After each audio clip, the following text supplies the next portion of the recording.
The city of Tabuk was once called the Valley of Gamonangs, the Kalinga tribe who had dominated northern Kalinga centuries ago. This tribe was hostile and antagonistic, which provoked anger from the southern Kalingas and resulted to tribal wars. Soon, an epidemic followed which almost wiped out the entire Gamonang tribe. The survivors fled to the hills bordering the provinces of Isabela and the Old Mountain Province. Since then, the valley became a no-man's land and was left to deers, wild hogs, wild horses, wild dogs, and wild carabaos.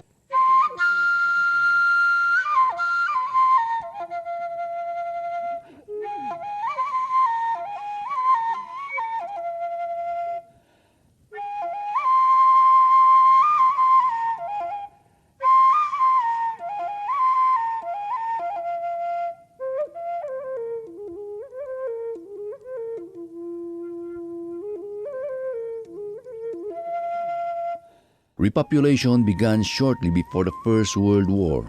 The American government sent 6 volunteer pioneers from Sitio Tabuk and Lubuagan to re-inhabit the place.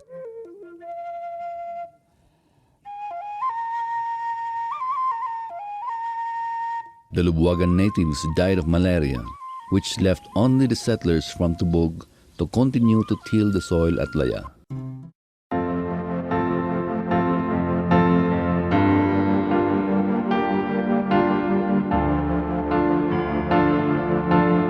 Between 1922 and 1923, the second group of settlers came from Bontoc and decided to settle, then formed the colony at Barangay Bantay.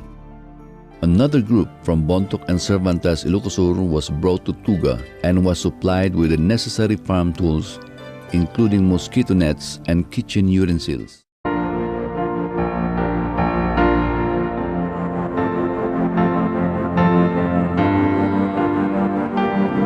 Their success inspired the settlers to cross the Chico River and move eastward right into the heart of the valley.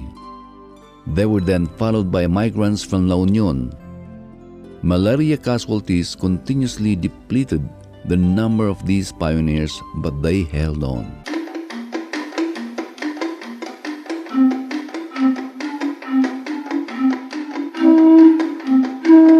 In the early 1930s, the dawn of the new era for the town began with the coming of the Bureau of Lands Survey Party. 4 groups of municipal executives held reign before Tabuk became a regular municipality on June 16, 1950, pursuant to Republic Act No. 533, an act of Congress.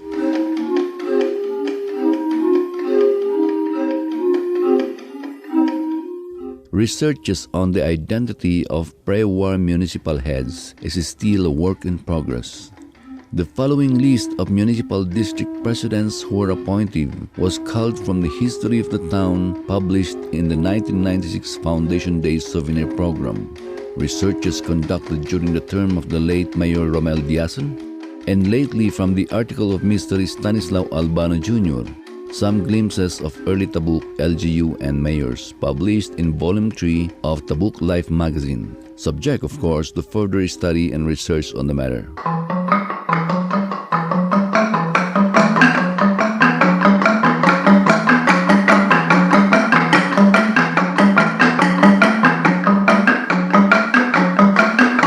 According to the same 1996 Foundation Day Souvenir Program, the first Presidencia or Town Hall was built in Balani.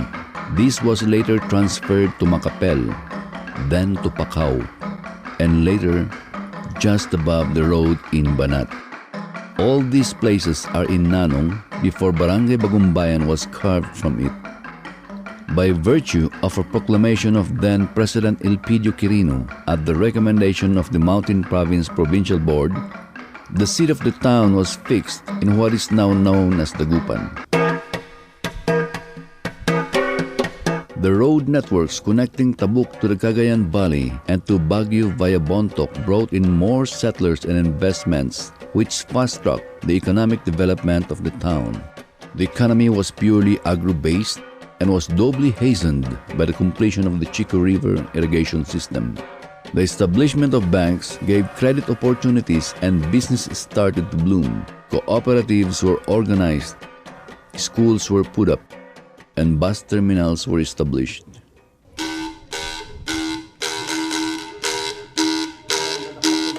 The name of the valley came from the word Tabuk, the name of a living stream with cool and fresh water flowing from Sitio Paligatu in Barangay Balawag down to the Chico River. The areas traversed by this stream were also called Tabuk. The name later on evolved to the term Tabuk.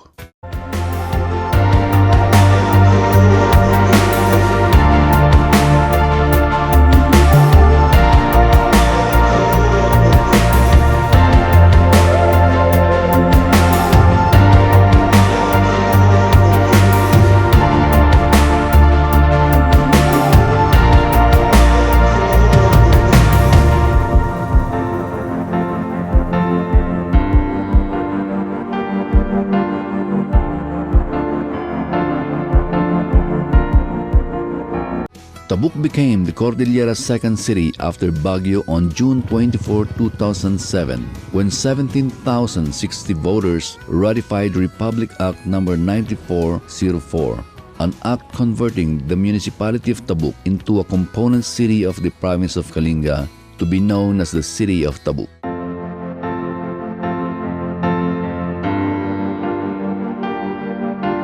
Tabuk is now a fifth-class city with an income of more than 507 million pesos in 2012. It has a total area of 77,447.25 hectares and is prominently considered as the rice granary of the Cordillera due mainly to agriculture. Its major products include rice, coffee, corn, fruits, vegetables, timber, processed coffee, and processed fruits. Potential industries include those of basket weaving, food processing, furniture making, loom and backstrap weaving, handmade paper making, and metal craft. The city is also the site of the proposed Regional Agro-Industrial Center, which aims to further develop the city and make it the agro-industrial center of the region. The city of Tabuk is bounded by Pinokpok in the north, Rizal in the east, Quezon Isabela in the southeast, Paraceles Mountain Province and Tanudan in the south, and Lubuagan and Pasil in the southwest. It is 548 kilometers from Manila via the Cagayan Valley and 514 kilometers via Bontoc Mountain Province.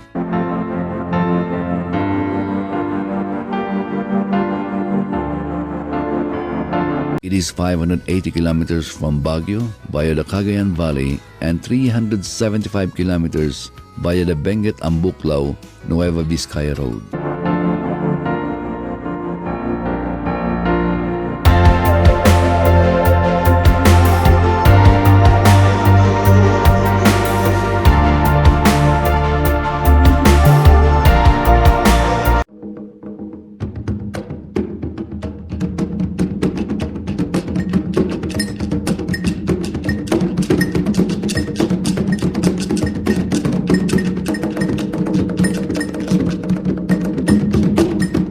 The town is drained by two major rivers, the Chico River and the Malig River.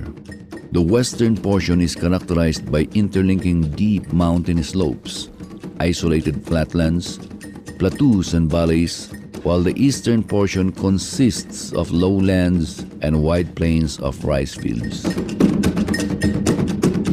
It has a population of 103,912 from three groups, namely the 9 prominent subtribes of Gilayon, Tubog, Gaddang, Kulminga, Biga, Dalak, Malbong, Minanga, and Nanong. Number 2, the Bunags, and number 3, the immigrants. Tabuk City's role and functions include being the government, education, and commercial center of the province. The city also serves as the service center of the province for both local and foreign tourists due to the presence of service facilities like hotels, restaurants, and transportation facilities, apart from being the gateway to tourism destinations and potentials.